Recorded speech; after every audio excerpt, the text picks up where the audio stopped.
90% investors को लगता है कि वो मार्केट के लिए बने ही नहीं हैं, या मार्केट एक रिग्ड गेम है, या फिर मार्केट में वो बहुत अनलकी हैं और मार्केट में साल 2 साल 3 साल बड़ा पैसा बनाने को ट्राई करते हैं और जब नहीं बनता है तो मार्केट को छोड़ देते हैं। आप सिर्फ एक गलती कर रहे हैं और वो उस गलती के बारे में मैं आपसे आज बात करने जा रहा हूँ। This video is made for educational purposes only and are not meant for financial advice. Viewers are recommended to consult registered financial and investment advisors before making any investment. We disclaim all liability for any loss or damage as a result of any investment that you may consider. We do not promote any finance or investment related courses or products to this channel. Hello, hi everyone, मेरा नाम है निखिल गांगिल। मैं हूँ SEBI registered research analyst.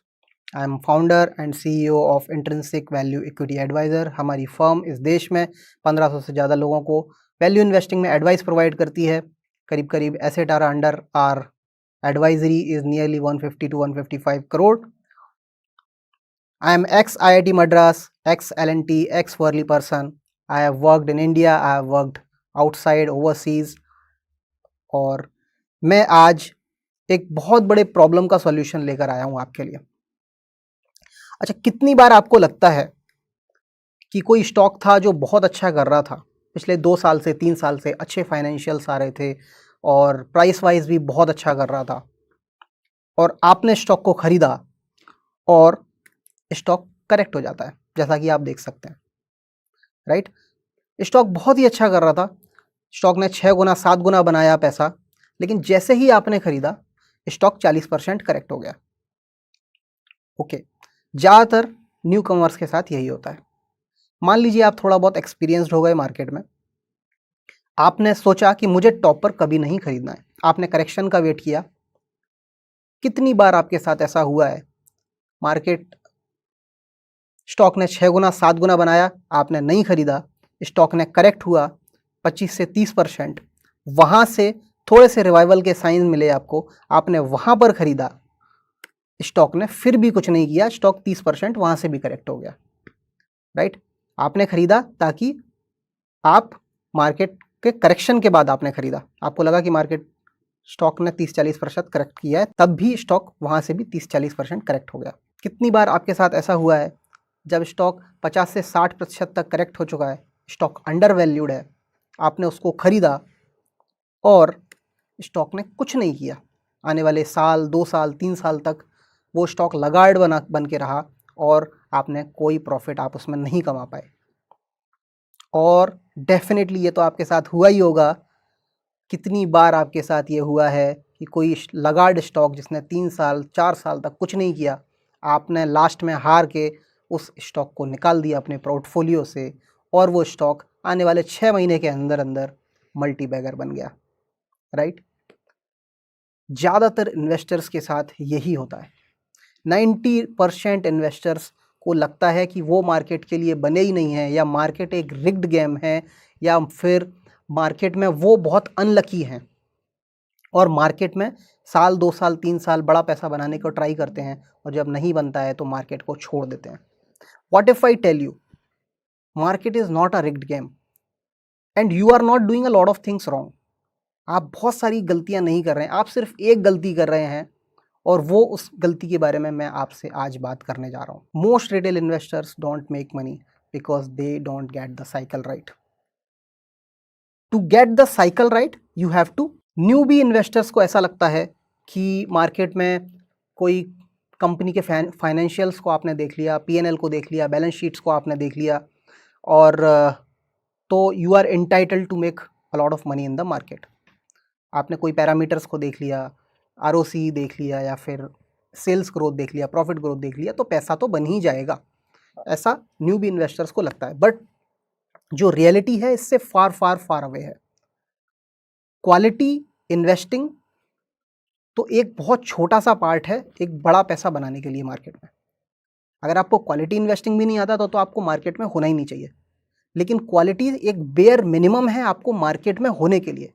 बड़ा पैसा हमेशा ही जब आप you will get the cycle right तभी आपका बनेगा। The real game is to get the cycle right. To understand, to get the cycle right, आपको पहले समझना होगा कि साइकिल होता क्या है। तो चलिए इसको 5 मिनट में हम समझते हैं। देयर आर 3 साइकिल्स जो कि प्रीडोमिनेंटली किसी भी स्टॉक प्राइस को प्रभावित करती हैं। एक है इकोनॉमिक साइकिल, बिजनेस साइकिल और सेंटिमेंटल साइकिल। इकोनॉमिक साइकिल बहुत अगर सिंपल शब्दों में कहूँ तो आर द साइकिल जिससे कंट्रीज होकर गुजरती हैं। जैसे कि आपको एक इकोनॉमिस्ट होने की ज़रूरत नहीं है ये बताने के लिए कि भारत देश अच्छे इकोनॉमिक साइकिल से गुजर रहा है पिछले 15-20 साल से, 25 साल से। चाइना ने पिछले 30 साल में बहुत अच्छा किया है इकोनॉमिक वाइज। कुछ यूरोपियन कंट्रीज़ हैं जो डाउन साइकिल में चल रही हैं, पिछले 10-15 साल से उनका रिसेशन आया हुआ है, मंदी आई हुई है। अगर अमेरिका की भी अगर हम बात करें तो एक लैगार्ड फेस में चल रहे हैं वो पिछले 8-10 साल से, बट ओवरऑल अप साइकिल में है। तो ये साइकिल एक डेकेडल साइकिल होती है, एक डेकेडल स्टोरी होती है, 20-30-40 साल की स्टोरी होती है। और एज अ इन्वेस्टर हम इसको रियलाइज करते हैं बट इन्वेस्टिंग की कैलकुलेशन में नहीं लेते हैं। दूसरी साइकिल होती है बिजनेस साइकिल। जिस तरह से कंट्रीज डाउन साइकिल और अप साइकिल में जाती हैं, बिजनेसेस भी अप साइकिल और डाउन साइकिल में जाते हैं। एक छोटा सा मैं आपको एग्जांपल देता हूं। मान लीजिए आपकी एक बोतल बनाने की फैक्ट्री है, आप 100 रुपए की बोतल बनाते हैं और 400 रुपए में बेचते हैं। आपका प्रॉफिट मार्जिन्स बहुत अच्छे हैं, करीब करीब 75% हो गए। आपके इन्वेस्टर्स को बहुत अच्छा लग रहा है, वो प्रॉफिट में हैं, आपका स्टॉक प्राइस ऊपर जा रहा है क्योंकि 75% is something everyone looks for. और आपका स्टॉक ने 5 गुना, 10 गुना, 15 गुना किया। As a business point of view से सोचिए, as a business owner point of view से सोचिए। लेकिन क्या यह जर्नी हमेशा रहने वाली है? नहीं, क्योंकि आपके कॉम्पिटिटर्स भी देखेंगे आपके इस प्रॉफिट मार्जिन को, आपके रिश्तेदार, आपके पड़ोसी, आपके गवर्नमेंट, रेगुलेटर, अगर आप सर्विस बिजनेस में हैं तो वो सभी इस साइकिल को, वो सभी आपके प्रॉफिट मार्जिन्स को नोट कर रहे हैं। अभी इसमें क्या होगा, आपने बहुत प्रॉफिट बनाया तो कंपटीशन भी आएगा, बहुत सारे लोग उसी बिजनेस में घुसने की कोशिश करेंगे, सब लोग बोतल बनाने की कोशिश करेंगे। वो लोग 100 रुपए पर बना के 150 रुपए तक भी बेचने की कोशिश करेंगे क्योंकि उनको मार्केट कैप्चर करना है। इसको बोलते हैं कंपटीशन। मान लीजिए कोई कॉम्पिटिटर है, उसको पता है कि मार्केट में डिमांड है, तो वो ज़्यादा से ज़्यादा बोतल बनाने की कोशिश करेगा और उससे भी आपके बोतल्स के प्राइसेस नीचे जाएंगे। इसको बोलते हैं कैपेक्स। मान लीजिए कोई गवर्नमेंट रूल लेकर आ गई क्योंकि जो कि आप बोतल 100 रुपए में बना रहे हैं, 200 रुपए से ज़्यादा नहीं बेच सकते। इसको बोलते हैं रेगुलेटरी बॉटलनेक्स। अगर ये 3 या 4 या फिर इसमें से कोई भी एक चीज़ होती है आपके साथ, तो आपके बिजनेस में डाउन साइकिल आना चालू हो जाती है। आपके प्रॉफिट मार्जिन्स घटने लगते हैं, आपकी कंपनीज के प्रॉफिट घटने लगते हैं अगर सेल्स सेम रही तो। अगर सेल्स ग्रोथ भी कर रही है तो भी आपके प्रॉफिट मार्जिन्स जो कंपेरेटिव फिगर है वो भी घटने लगता है। और जब ऐसा होता है तो आपके investors they are again seeing it और आपके स्टॉक्स को धीरे धीरे एग्जिट करने लगते हैं। अगर आप छोटी कंपनी है तो आप 50%, 60% का भी एक फॉल देख सकते हैं आपके स्टॉक्स में, इवन दो आपके प्रॉफिट्स भाग रहे हैं। और अगर आप बड़ी कंपनी है तो 10-20% का आपका स्टॉक करेक्ट कर सकता है और उसके बाद आपका स्टॉक भी टाइम करेक्शन तो एटलीस्ट देख ही सकता है। और तीसरी साइकिल है सेंटीमेंट साइकिल। आप देखते हो कंपनीज के प्रॉफिट्स, लॉस, सेल्स सेम रहते हुए भी स्टॉक्स 20% ऊपर और 20% नीचे होता ही है अगर आप एक साल की बात करें तो। ये होता है सेंटीमेंटल साइकिल की वजह से। इसके क्या कैटलिस्ट हैं? News can be one of the catalyst.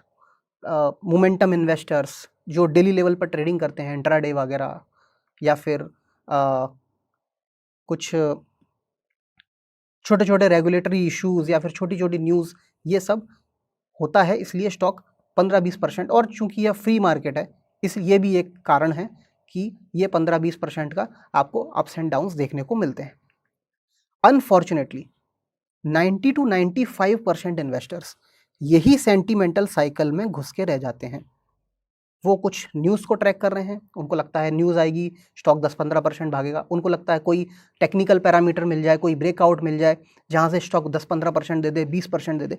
90 से 95% इन्वेस्टर इसी सेंटीमेंटल साइकिल के ट्रैप में फंसे हुए हैं। जबकि सबसे बड़ा पैसा बिजनेस साइकिल से बनता है गाइस। और सबसे अच्छी बात यह है कि प्रेडिक्टेबल भी है क्योंकि ये एक बहुत सटल साइकिल है। 3 साल, 5 साल, 7 साल में प्ले आउट करती है। आपको सिर्फ बाय करना है और होल्ड करना है। अब मैं आपको बताता हूँ ये तीनों साइकिल किस तरह से स्टॉक प्राइस को आपके अफेक्ट करती हैं। जब आप इकोनॉमिक साइकिल, बिजनेस साइकिल और सेंटिमेंटल साइकिल को सुपर इम्पोज करते हैं या ओवरलैप करते हैं, तब आपका आता है स्टॉक प्राइस। आप देख सकते हो यहाँ मैंने इकोनॉमिक साइकिल, बिजनेस साइकिल और सेंटिमेंटल साइकिल को ओवरलैप किया है और यहाँ से सीधा सीधा आपका स्टॉक प्राइस दिख रहा है आपको।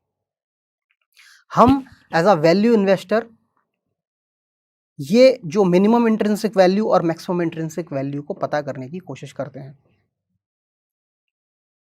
ये किस तरह से हम पता कर सकते हैं? फाइनेंशियल्स के द्वारा, वैल्यूएशंस के द्वारा, इंडेक्सेशन के द्वारा। जब जो सेक्टर्स हैं, जो कंपनीज हैं जिन्होंने पिछले 2 साल से, 4 साल से, 5 साल से कोई रिटर्न नहीं दिया है, उसके द्वारा। और हम इन जोन्स को पता करने की कोशिश करते हैं कि जहां हम खरीदें और हमको ज़्यादा वेट ना करना पड़े स्टॉक के मल्टीबैगर होने से पहले। इसको थोड़ा सा डाइसेक्ट करते हैं। क्या होता है जब आप हॉट स्टॉक्स खरीदते हैं? अब देखिए, इकोनॉमिक साइकिल तो अपना काम कर ही रही है, चाहे अप साइकिल हो या डाउन साइकिल हो। इंडिया कंट्री की बात कर रहा हूँ, इसलिए ये अप साइकिल में है। मान लीजिए कोई कंपनी है जिसने बिजनेस साइकिल के जरिए बहुत अच्छा पैसा बना के दिया है स्टॉक होल्डर्स को, और फाइनेंशियल वाइज उसने बहुत अच्छा किया है, और सेंटिमेंटल साइकिल भी उस कंपनी का बहुत अच्छा चल रहा है। तो ये हो गया आपका curious case of retail investor number 1। इसका मतलब आपका बिजनेस साइकिल भी पीक पर है और सेंटिमेंटल साइकिल भी पीक पर है, और अगर आप यहाँ पर खरीद रहे हैं तो आप उस कंपनी को प्रॉपर टॉप पर खरीद रहे हैं।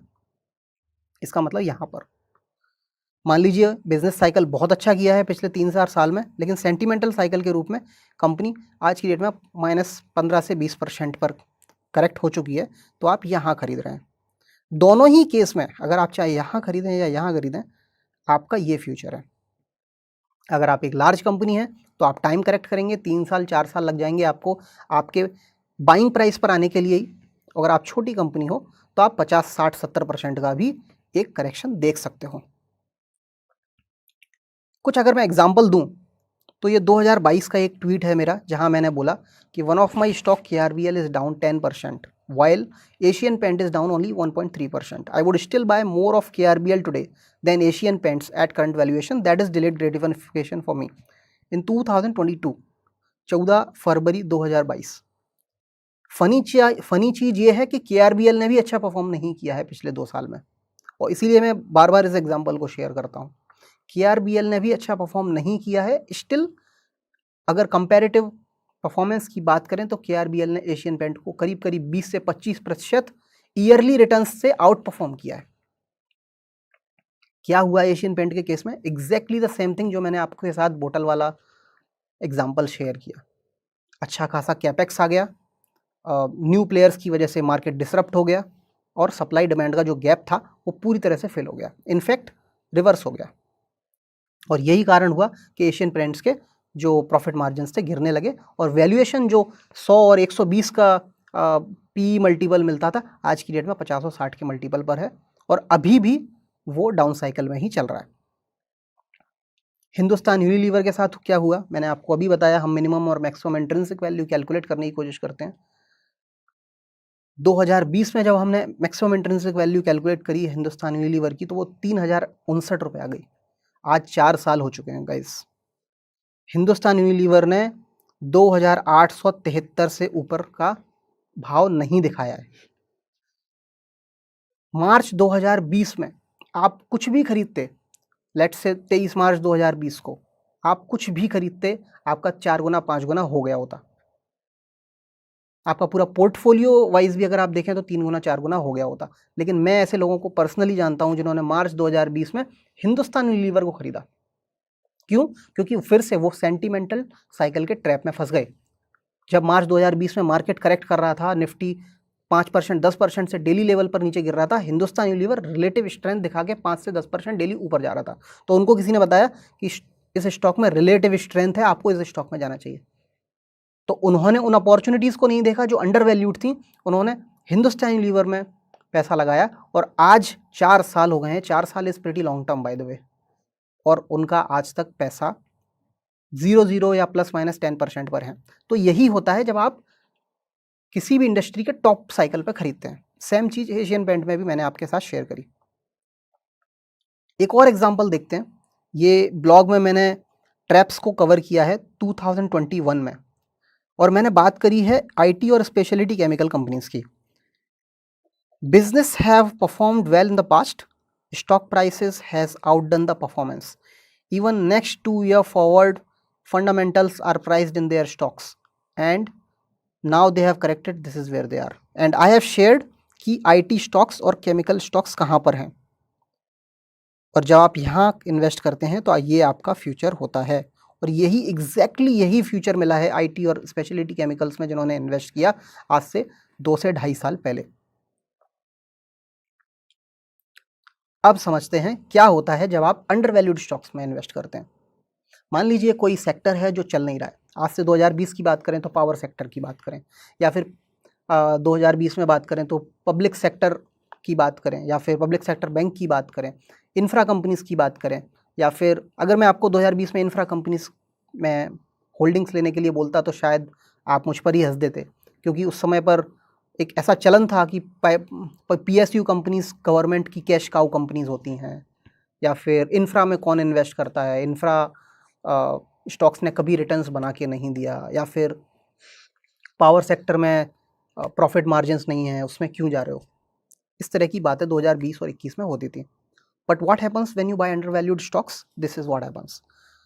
तो देखिए कंपनीज, इस चार्ट में अगर आप देख रहे हैं कि इस कंपनीज ने पिछले 3 से 4 साल में कुछ भी नहीं किया है, ये वो टाइम होगा जब लोग इस सेक्टर के बारे में बहुत ही पेसिमिस्टिक होंगे, या कंपनी के बारे में भी हो सकते हैं, बहुत पेसिमिस्टिक होंगे। इन्वेस्टर्स ने इन स्टॉक्स को या इन कंपनीज को या इन इंडस्ट्री को अबेंडन करके रखा है, कोई भी मीडिया आउटलेट इनके बारे में बात नहीं कर रहा होगा, और ज़्यादातर लोग इन इंडस्ट्रीज़ को या इन बिजनेसेस को सनसेट इंडस्ट्री बोल रहे होंगे। जब आप फाइनेंशियल्स में देखेंगे तो इनके प्रॉफिट्स ऑल टाइम हाई होंगे, इनके रेवेन्यूज़ अच्छे होंगे, बट ज़्यादातर मीडिया का जो परसेप्शन होगा इनके खिलाफ खराब होगा। क्यों खराब होगा? क्योंकि पिछले 2-4 क्वार्टर से या 6 क्वार्टर से बहुत ही इनके फाइनेंशियल्स में थोड़ा सा ही ग्लिच आया हुआ होगा, या थोड़ा सा इनके फाइनेंशियल्स खराब हुए होंगे, और स्टॉक तो करेक्ट हो ही रहा है पिछले 3 साल से 4 साल से। तो जब बिजनेसेस में ऐसा होता है, और सेंटिमेंटल साइकिल चाहे अप हो या डाउन हो, प्लस माइनस 20%, मैंने जैसा कि बताया कुछ फ़र्क नहीं पड़ता, दोनों ही केसेस में आप यहाँ बाय कर रहे हैं, और जब आप यहाँ बाय करते हैं ये आपका फ्यूचर है। 3 से 4 साल 5 साल का अगर आप वेट पीरियड मानते हैं तो आप वो मल्टीबैगर अपॉर्चुनिटीज़ जो 5 गुना 10 गुना 6 गुना का जो आप टारगेट कर रहे हैं मार्केट में, बड़ा पैसा बेसिकली वो आप क्रिएट कर सकते हैं। तो this is what happens when you by under valued stocks. अगर मैं अंडर वैल्यूड स्टॉक की एग्जाम्पल दूँ, 2019 में एक BS4 BS6 का इशू आया हुआ था। आज की डेट में अगर हम ऑटो सेक्टर कंपनीज़ की बात करते हैं तो लोग EV और नॉन EV दो ही तरीके से कंपनीज़ को जज करते हैं, बट 2019 में ऐसा कोई इशू नहीं था। तब BS4 और BS6 का एक इशू था, गवर्नमेंट रेगुलेशन लेकर आई हुई थी, और उस रेगुलेशन की वजह से ऑटो सेक्टर के तो स्टॉक गिरे ही हुए थे। एक और सेगमेंट है जो ऑटो सेक्टर से जुड़ा हुआ है, ऑटो इंसेलरी, उनके स्टॉक में बहुत अच्छा खासा भूचाल आया हुआ था, और हमने 2 स्टॉक्स को पकड़ा, GNA एक्सेल और FM इंडस्ट्री। किस बेस पर पकड़ा? GNA एक्सेल तो एक्सेल शाफ्ट बनाता है, चाहे BS4 आए या BS6 आए, एक्सेल शाफ्ट की जरूरत तो ऑटो कंपनीज को पड़ेगी ही। इसी तरह से FM इंडस्ट्री, ये ऑटोमेटिव लाइटिंग और ग्लास प्रोडक्ट्स बनाते हैं, चाहे BS4 हो या BS6 हो, FM इंडस्ट्री तो अपना काम करेगा ही। और इन कंपनीज के मार्केट शेयर भी 30-30, 40-40% थे, और B2B बिजनेस थे, इसलिए इनके स्टॉक भी बहुत ज़्यादा गंदे गिरे हुए थे, क्योंकि एक डाउन साइकिल था ऑटो कंपनीज में। और हमने 2019 में GNA एक्सेल और FM इंडस्ट्री को खरीदा, करीब करीब 140 पे हमने GNA एक्सेल को खरीदा, 850 पर बेचा। FM इंडस्ट्री को हमने 360 पे खरीदा, करीब करीब 2400 रुपये पर बेचा। ये प्री स्प्लिट प्राइस है FM इंडस्ट्री में। अगर मैं दूसरी एग्जाम्पल की बात करूं, 2021 में रियल स्टेट में कोई बहुत बड़ा पेसिमिज्म था, कोई बाइंग नहीं करना चाहता था। हमारे वैल्यूएशन और क्वालिटी पैरामीटर्स के हिसाब से मैराथन नेक्स्ट जेन कंपनी को हमने खरीदा, 56 रुपये पर खरीदा। आज की डेट में 650 रुपये का प्राइस चल रहा है। इसके अलावा अगर मैं पावर कंपनीज में बात करूं, नव भारत वेंचर हमने 47 रुपये पर खरीदा, आज 650 रुपये है। पावर मैक हमने 400 रुपये पर खरीदा, वो 4000 या 6000 रुपये भी चल रहा है। इसके अलावा टाटा पावर हमने करीब 40 रुपये पर खरीदा, हमने 250 250 पर बेचा, अभी 400 रुपये चल रहा है। तो जब आप अंडर वैल्यूड स्टॉक्स को खरीदते हैं साइकिल आने से पहले थोड़ा सा, तो आपका वहाँ पर ही बड़ा पैसा बनता है। आज की डेट में मैं बहुत लोगों को देखता हूँ डिफेंस कंपनीज के पीछे पागल हुए हुए हैं। मझगांव डॉक हमने 260 रुपये पर खरीदा फरवरी 2022 में, और हमारा जो एग्जिट प्राइस था 2250 था कुछ, और अगर मेरा छोटी क्वांटिटी पर एक फाइनल एग्जिट देखा जाए तो 4800 रुपये था। तो बड़ा पैसा हमेशा तभी बनेगा जब आप पेसिमिज्म में इन्वेस्ट करेंगे, जब आप ऐसी कंपनीज में इन्वेस्ट करेंगे जिनको लोग अबेंडेंट सेक्टर और आउट ऑफ फेवर सेक्टर बोल रहे हैं। किस तरह से आप उन out of favour sector companies को पता लगा सकते हैं? ऐसे सेक्टर्स जिन्होंने इंडेक्स के मुकाबले बहुत बेकार परफॉर्म किया है पिछले 2-3 साल में। अगर निफ्टी ने 25% 30% दिया है तो हो सकता है वो इंडेक्स -15% 10% पर होंगे। ऐसे बुल मार्केट में ऐसे केसेस नहीं मिलेंगे, और इसीलिए आपको सही टाइम का वेट करना पड़ता है ऐसी कंपनीज में इन्वेस्ट करने के लिए। ऐसे सेक्टर्स, जैसा कि मैंने बताया, लोग उनको सनसेट इंडस्ट्री कह रहे होंगे। मुझे याद है बहुत अच्छे से, मैं एक ट्विटर पे स्पेस ले रहा था, कुछ 1000 लोग थे उस स्पेस में, और जैसा ही मैंने ये बोला, आज से 2 साल पुरानी बात है 22 में, मैंने ये बोला कि लुब्रिकेंट स्पेस बहुत अच्छा स्पेस लग रहा है इन्वेस्ट करने के लिए, 1000 के 700 रह गए, क्योंकि उस टाइम पर एक ईवी का बहुत हाइप था। और जब लोग ईवी की बात कर रहे थे तो लुब्रिकेंट कंपनीज को एज अ इन्वेस्टमेंट अपॉर्चुनिटी सुनना इटसेल्फ उनके लिए पचाने वाली बात नहीं थी। तो जब हाइप बहुत ज़्यादा होता है किसी एक सेक्टर का और उसके अगेंस्ट कोई दूसरा सेक्टर होता है, हम उसमें अपॉर्चुनिटी हो भी हमारी आंखों के सामने, तो भी हम उसमें बाइंग करने से पहले 10 बार सोचते हैं। हम सोच ही नहीं पाते कि वो स्टॉक भी मल्टीबैगर बन सकता है। उस समय हमने बहुत सारी स्टॉक्स के बारे में बात की जिन्होंने अभी अच्छा किया है, और उन्होंने हमने एग्जिट नहीं किया है, इसलिए मैं उन स्टॉक्स के बारे में बात नहीं करूँगा। अगर तीसरे सेक्टर की बात करें तो इंफ्रा सेक्टर, जिसमें अगर आप रेलवे इंफ्रा में अगर बात करें तो K&R रेल, हमने उसमें करीब करीब 16 से 17 गुना बनाया। मैराथन नेक्स्ट जेन जो कि डिफेंस इंफ्रा के अंदर आता है, या फिर टेक्समैको रेल जो कि अगेन रेलवे इंफ्रा के अंदर आता है, इनमें भी हमने मल्टीबैगर अपॉर्चुनिटीज़ बनाई। हम सब उनमें इसीलिए बना पाए क्योंकि जब वो पेसिमिज्म था तब हमने खरीदा। पेसिमिज्म में अच्छे फाइनेंशियल्स का वेट कीजिए, और जब वो अच्छे फाइनेंशियल्स आएँ और साइकिल्स आपको लगे कि यहाँ से एक टर्न हो सकती है, आप तब इन्वेस्ट करेंगे तो आप बड़ा पैसा बना पाएंगे।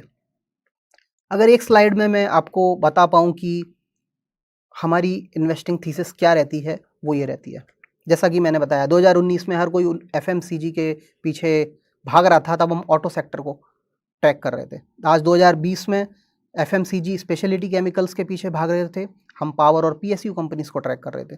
लोग IT companies, paint companies, specialty chemical companies के पीछे भाग रहे थे। 2021 में हम लोग रियल इस्टेट और रियल्टी और हॉस्पिटैलिटी कंपनीज़ में इन्वेस्ट कर रहे थे।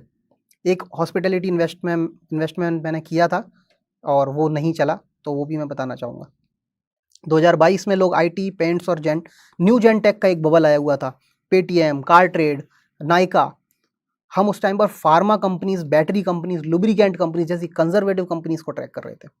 2023 में लोग रिन्यूएबल्स, ऑटो इंसलरी, अब लोग ऑटो इंसलरी और रिन्यूएबल्स के बारे में बात कर रहे हैं। ऑटो इंसलरी हम 2019 में ट्रैक कर रहे थे, और हम आज की डेट में FMEG, fast moving electrical goods, retail, कुछ रिटेल कंपनीज और बायोटेक कंपनीज के बारे में बात कर रहे हैं। और 2024 में भी 2023 की अपॉर्चुनिटीज़ को भी हम ट्रैक कर रहे हैं। इसके अलावा हम एग्रो केमिकल कंपनीज और कुछ कंपनीज हैं जिनके सेक्टर तो ओवर वैल्यूड हैं बट कंपनीज अंडर वैल्यूड हैं, ऐसी कंपनीज को हम आज ट्रैक कर रहे हैं, जबकि सब लोग ज़्यादातर PSUs में और रिन्यूएबल्स में घुसने की कोशिश कर रहे हैं। मैं सिर्फ ये कहना चाहता हूँ कि ज़्यादातर जब हॉट सेक्टर्स में आप जाते हो तो आप पैसा इसलिए नहीं बना रहे हो क्योंकि फाइनेंशियल्स अच्छे हैं, आप पैसा इसलिए बना रहे हो क्योंकि मोमेंटम है उन कंपनीज में, उनके स्टॉक्स में। और जब when that momentum ends, trust me, you don't want to be there, क्योंकि जब वो मोमेंटम जाता है तो वहाँ से होता है वाइप आउट चालू। आपका कैपिटल का जो आपने 2 साल, 5 साल, 10 साल तक सेव करके रखी हुई है, आपके किड्स हैं, आपकी वेल्थ जनरेशन के लिए, आपने नेक्स्ट जेन के लिए आप संभाल कर रख रहे हैं, उस कैपिटल का इरोजन होना चालू होता है जहां मोमेंटम खत्म होता है। तो गाइज, मोमेंटम के ट्रैप में मत फंसिए, ऐसे सेक्टर्स में इन्वेस्ट कीजिए जहां पेसिमिज्म है, वैल्यूएशन अच्छा है, और एक क्वालिटी के लिए एक अच्छा रीजनेबल वैल्यूएशन मिल रहा है। तो गाइज ये था मेरा एक समरी ऑन सिक्लिकल इन्वेस्टिंग, जो कि मैंने पिछले 12 से 13 साल में सीखा है। उसका एक रॉ लर्निंग मैंने आपको देने की कोशिश करी। अगर आपको एक डिटेल्ड वीडियो चाहिए और आप सच में जानना चाहते हैं क्या है वो स्टेप टू स्टेप प्रोसेस जिससे आपको मल्टी बैगर आप बना सकते हैं, आप बड़ा पैसा बना सकते हैं मार्केट में, तो आप कमेंट में डिटेल डालिए। अगर ज़्यादा से ज़्यादा हमको डिटेल मिलते हैं तो हम डेफिनेटली एक वीडियो बनाने की कोशिश करेंगे 1.5 से 2 घंटे का, जिसमें पूरा स्टेप टू स्टेप मैं आपको समझाऊंगा कि क्वालिटी क्या है, वैल्यूएशन क्या है, सिक्लिकल इन्वेस्टिंग क्या है, और फिर सिक्लिकल इन्वेस्टिंग को यूज़ कैसे करना है यूजिंग सिक्लिकल ट्रिगर्स, और किस तरह से आप सारा वो 3 सीक्रेट्स यूज़ करके एक बहुत बड़ा पैसा मार्केट में बना सकते हैं। तो अगर आप चाहते हैं कि मैं दूसरा वीडियो बनाऊं इस पर, तो डेफिनेटली कमेंट बॉक्स में जाकर डिटेल टाइप कीजिए। और I hope this was value addition for you and thanks a lot. Thank you.